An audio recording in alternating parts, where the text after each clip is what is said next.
جب لائبہ سب کو محمود اور مہک کی اصلیت بتا دیتی ہے تو مختار اور وحاج مہک کو گھر سے نکال دیتے ہیں، جس پر مہک محمود کے پاس آ جاتی ہے۔ اور جب محمود کو پتہ چلتا ہے کہ اب مہک کے پاس کچھ نہیں ہے اور لائبہ بھی اپنے ددیال کے ساتھ واپس مل گئی ہے، تو وہ مہک کے ساتھ بہت برا سلوک کرتا ہے۔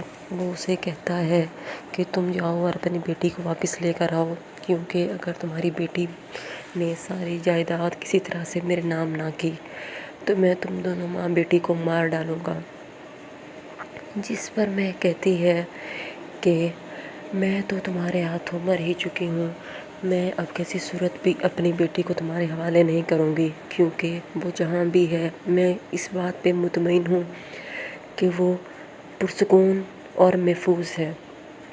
جس پر مختار کو بہت غصہ آتا ہے اور وہ کہتا ہے کہ تم کون ہوتی ہو اپنی بیٹی کی حمایت میں بولنے والی؟ تم نے ہی تو اپنی بیٹی کو ٹاکسک میڈیسن اور سلیپنگ پلس کھلا کھلا کے یہاں تک لے کر آئی ہو۔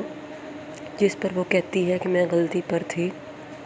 دوسری جانب وریشہ مختار کا گھر چھوڑ کر محمود کی طرف آتی ہے تو وہ محمود اور مہک کی ساری باتیں سن لیتی ہے۔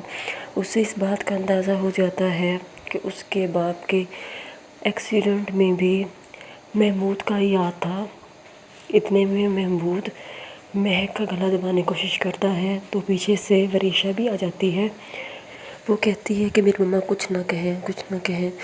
تو اتنے میں محمود مہک کا گلا دبا دیتا ہے اور اس کو بھی تھپڑ لگاتا ہے، جس پر وریشہ دیوار سے ٹکرا جاتی ہے اور زخمی ہو جاتی ہے۔